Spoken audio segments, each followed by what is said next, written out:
कभी सुना है एक भाई सल्तनत का वजीर बन गया और दूसरा एक सादा हकीम रहा, मगर जब गुरूर ने भाई को भाई से दूर कर दिया तो खून ने वो रिश्ता फिर से जोड़ दिया।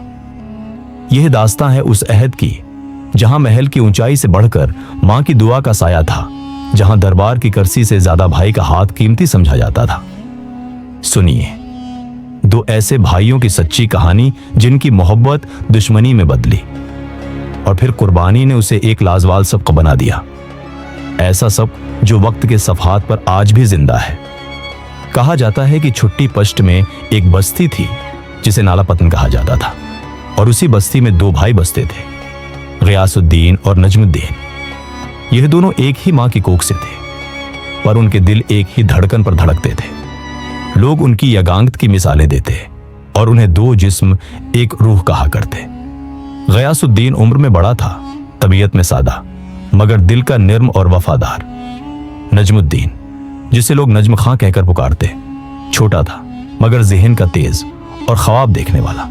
उनका बाप हकीम अब्दुर्रहमान बादशाही दरबार का तबीब खास था। जब उसका इंतकाल हुआ तो उसकी छोटी सी हिकमत की दुकान और कुछ सादा औजार दोनों बेटों के हिस्से में आए। गयास ने बाप की हिकमत की राह अपनाई, वही पुरानी दुकान संभाली, दिन रात मरीजों का इलाज करता और पैसे जो भी आते घर की जरूरियात में लगा देता। दूसरी तरफ नजम खां इल्म का रसिया था। वो किताबों में डूबा रहता और ख्वाब देखता कि वो बादशाह के दरबार में वजीर बनेगा। चंद बरस यूं ही बीत गए। नजम ने शहर दिलशाद का रुख किया, जहां दर्स व तदरीस का चर्चा था। गयास ने उसे रुखसत करते हुए सिर्फ एक नसीहत की, भाई ख्वाब जरूर देखो मगर मां की दुआओं को कभी न भूलना। नजम खां तालीम मुकम्मल करके वापस आया। अब वो सिर्फ गयास का भाई नहीं बल्कि दरबारी शम्स आबाद का मुशीर खास बन चुका था। सोने की जंजीर, कस्तूरी का इत्र और हर कदम पर खुदा। वो जिस गली से गुजरता लोग कमर झुका लेते, मगर उसकी नजरें अब वो ना रहीं जो बचपन में थी। एक दिन दरबार से लौटते हुए नजम खां ने अपने वजीर दोस्तों के सामने कहा, मेरे बड़े भाई अब भी पुरानी दुकान पर बैठकर जड़ी बोटियां बेचते हैं, कुछ तो बदलना होगा। ये बात जब गियासुद्दीन तक पहुंची तो उसके लब पर फकत तबस्सुम आया। उसने बस इतना कहा, बड़ा वही होता है जो छोटों के गुरूर को भी बर्दाश्त करे। मगर जब नज्म ने पुरानी दुकान को महल की तामीर के लिए गिरा दिया तब खामोशी टूट गई। गयास दरबार गया, भाई के सामने खड़ा हुआ और कहा, अगर इस मुट्ठी में आबा की खुशबू बाकी है तो उसे हम नहीं छू सकते। मोटाने से पहले मेरे वजूद को रोंदना होगा।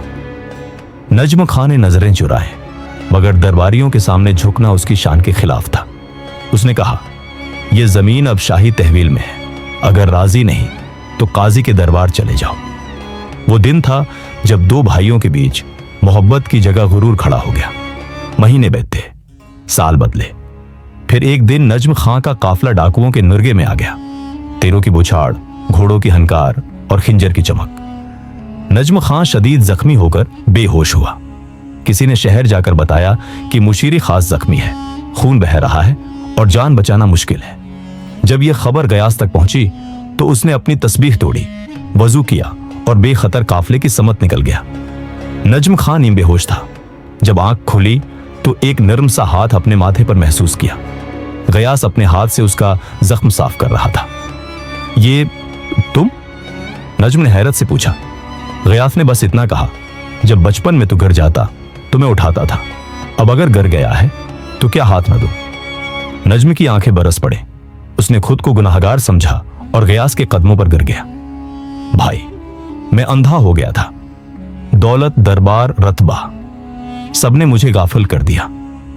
गयास ने उसे सीने से लगाकर कहा, अल्लाह के बंदे को अल्लाह माफ करता है, तो मैं क्यों ना करूं? कहा जाता है कि उस दिन के बाद नजम खां ने दरबार छोड़ा और गयास के साथ उसी पुरानी दुकान पर बैठना शुरू किया।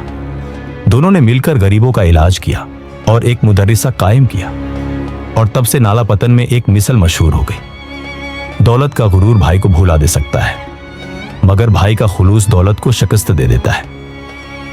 वक्त बदलता है, दरबार बदलते हैं, ताज भी सर से उतर जाते हैं, मगर जो भाई बचपन में तेरे साथ नंगे पांव चला हो, उसे अगर आज महल के फर्श पर न पहचाना जाए तो ये खुसारा सिर्फ दुनिया का नहीं दिल का होता है।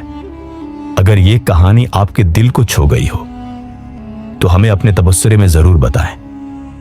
और अगर आप चाहते हैं कि हम आपके लिए ऐसी ही सदियों पुरानी, सच्ची और सबक आमोज हों कहानियां बार बार सुनाते रहें, तो हमारे काफिले का हिस्सा बन जाइए।